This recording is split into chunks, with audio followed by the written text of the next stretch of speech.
Welcome, class, to another lecture on nursing pharmacology.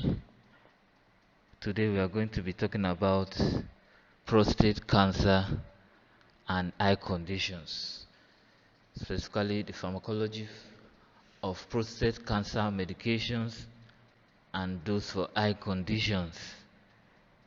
This presentation provides an overview of drugs used for the treatment of prostate cancer and eye conditions. As future nurses, understanding this medication is essential for providing safe and effective patient care. So let's explore the world of pharmacology together. So for this slide, we are going to introduce prostate cancer. So prostate cancer is a malignant tumor that forms in the tissues of the prostate gland. It is most common cancer in men, affecting a significant number of individuals worldwide. While it occurs across various age groups, it becomes more prevalent as men age, particularly those over 65.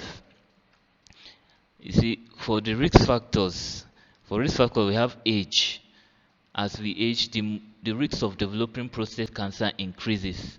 Regular screening are crucial. Another risk factor is family history. If a close relative, say father, brother, has had prostate cancer, then the risk is higher. Another risk factor is race. African American men have a higher incidence of prostate cancer. The next risk factor is lifestyle factors. Diet, obesity, and lack of exercise play a role. Encourage patients to maintain a healthy lifestyle. Now let's talk about symptoms. Let's talk about symptoms of this prostate cancer. You see, early stage is often asymptomatic, which underscores the importance of regular screening. Now, for advanced stages may present with urinary difficulties, that's changes in frequency, urgency of flow. The another symptom is blood in the urine or semen, a concerning sign. Another one is erectile dysfunction. Yeah, erectile dysfunction. You can discuss this openly with a patient. Another symptom is pain in the hips, the back, or the chest. Metastasis to bones can also cause discomfort. Yes. So on this slide, we are going to talk about the medications used for treating prostate cancer. Yes. So the first one we have is LHRH, which actually stands for luteinizing hormone releasing hormone. Yes, it plays a crucial role in regulating reproduction. It stimulates the synthesis and release of gonadotropin, and in prostate cancer, LHRH agonists are essential. Yes. LHRH agonists are drugs used to lower testosterone levels. They effectively reduce androgen production, similar to surgical castration. Key LHRH agonists used in prostate cancer management include goserelin, which is usually administered as a 3 to 6 milligram implant. We have a leuprorenin, which is available as a Prostab. Yes, and we also have triptorelin, which is available in various strengths as 3 milligram, 11.25 milligram, and 22.5 milligram. Now, the next one we have is the next class of drugs we have is luprolide actually acts by reducing testosterone production, and it's also used in advanced prostate cancer. Now, side effects include hot flashes, reduced libido, and osteoporosis. Yeah, so for goserelin, it's actually administered via injection. Yes, administered by injection and effective in advanced prostate cancer. Now, side effects include hot flashes, reduced libido, and osteoporosis. Now, we also have the LHRH antagonist. We have degarelix, which blocks the luteinizing hormone releasing hormone receptors, rapidly lowering testosterone levels. Side effects include injection site reaction, liver function changes. Now we also have the anti-androgens. The anti-androgens, we have the bicalutamide, which acts by blocking testosterone at the receptor level. You know, androgens are responsible for controlling testosterone levels. Now, side effect of this bicalutamide is breast tenderness and diarrhea. Uh, Another treatment methodology we have is the use of chemotherapy, which is docetaxel. Yes, docetaxel is among those anti-cancer drugs. It kills cancer cells by inhibiting cell division. Yes, side effects include neutropenia, neuropathy, fatigue. Yes, and we also have cabazitaxel, which is the second line treatment for advanced prostate cancer. Side effects are similar to docetaxel. We also have some novel agents, some new hormonal agents. We have a abiraterone, which blocks androgen receptor signaling. It inhibits the cytochrome enzyme, CYP17 enzyme, which is responsible for reducing androgen production. Side effects is fatigue and hypertension.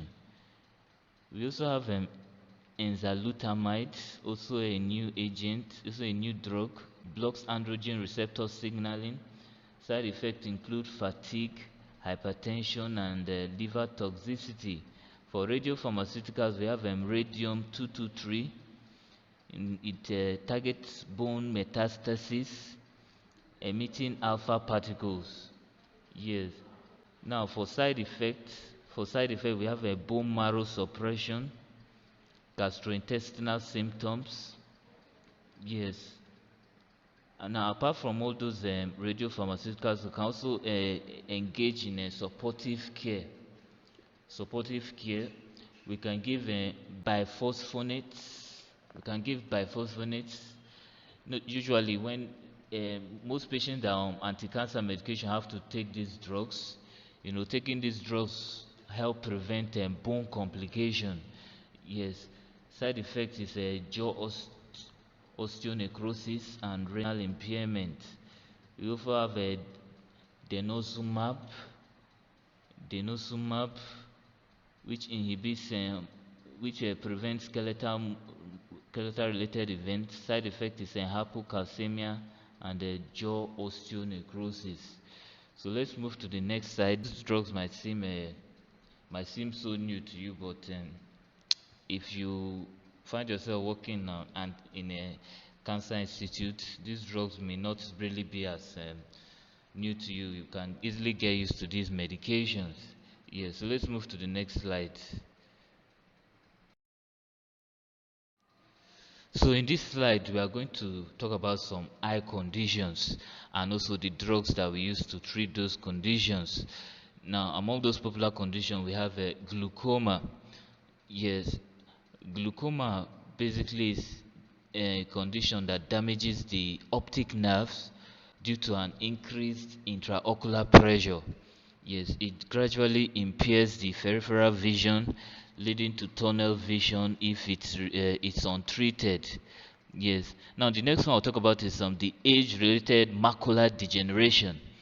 Now AMD affects the macula, which is a central part of the retina, and can lead to central vision loss. Now there are two types. We have the dry AMD, which gradually breaks down, which gradual breakdown of light sensitive cells in the macula. Those light sensitive cells are broken down. And then we have wet AMD. Abnormal blood vessels grow under the macula, causing rapid vision loss. Yes. Now, untreated wet AMD can cause legal blindness. Yes, so now let's talk about some of the medications that we use in treating some of these conditions. We also talk about diabetic retinopathy. We also talk about diabetic retinopathy. Diabetic retinopathy basically is a complication of diabetes that damages blood vessels in the retina. It can cause vision loss, including blindness, especially in advanced stages. Especially in advanced stages. So let's jump into understanding medications for this eye condition. Now, for glaucoma management, we have a prostaglandin analogs, latanoprost or zalatan. It increases the outflow of aqueous humor, that is the fluid in the eye. Now, side effect of this drug, some patients may experience a change in eye color. Now, eyelash growth is also possible. We also have apart from prostaglandin analogs, we have beta blockers. Example of beta blockers are the timolol. Timolol reduces the production of aqueous humor. Yes, now we have the side effect of this medication. We need to watch out for bradycardia, a slower heart rate. Yes, we need to watch out for bradycardia. We also, the patient when taking this timolol, should also watch out for respiratory issues. Yes, apart from beta blocker, we also have alpha agonist, brimonidine. This drug decreases the production of aqueous humor. Yes, side effects: patient may experience dry mouth. Among those drugs, we also have the carbonic anhydrase inhibitors. That's a dozolamide, Trusoft. It also increases the production of aqueous humor. Now, let's talk about drugs used for treating age-related macular degeneration, AMD. We have the anti-VEGF agent, which is the ranibizumab. It inhibits the VEGF, which is the vascular endothelial growth factor. It's also used to treat AMD. Now, side effects: some patients may experience eye pain when taking this ranibizumab. Now, the third eye condition we're going to talk about is the diabetic retinopathy. For diabetic retinopathy, we can use corticosteroids, which are the triamcinolone. This drug reduces inflammation. Yes, so we have to be cautious that it can actually increase intraocular pressure. That's when taking this triamcinolone. Now, another condition is we can also try to manage dry eye diseases. Disease condition that cause dry eye by using immunomodulators. That's immune drugs that actually modulate or modify the immune system. We have cyclosporine. It increases tear production. Yes, we are talking about dry eye diseases. It increases cyclosporine increases tear production. It also reduces inflammation. Side effects include patient may report a burning sensation. Patient may report a burning sensation. Remember, so these are the conditions. Just remember that individual responses to medication can vary.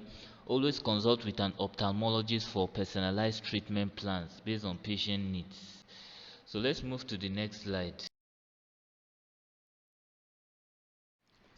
Now, in conclusion, let's summarize. Now, prostate cancer treatments.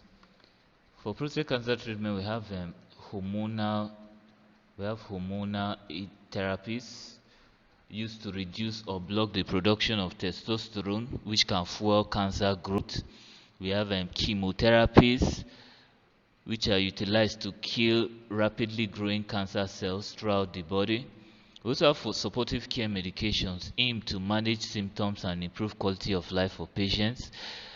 For eye condition treatment, we have glaucoma medications, which often include eye drops that reduce intraocular pressure.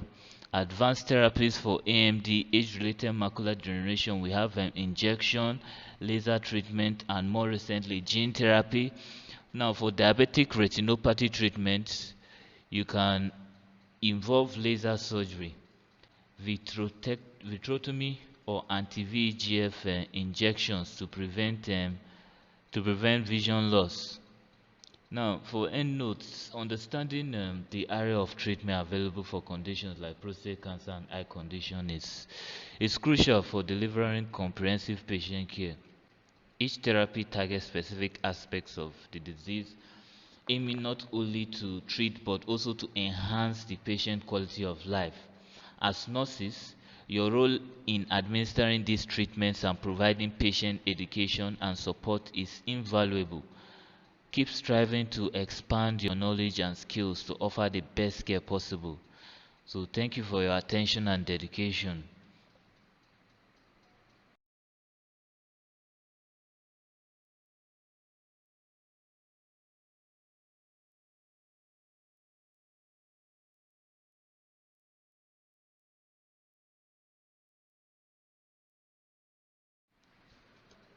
Thank you for your time and attention. Yes, I also sent some questions to Nuruddin. Yes, you guys can go through those questions before the exams. At least I believe it should help you and make your exam not as asking as you feel. So just go through those past questions, it should help. So thank you very much. Well done.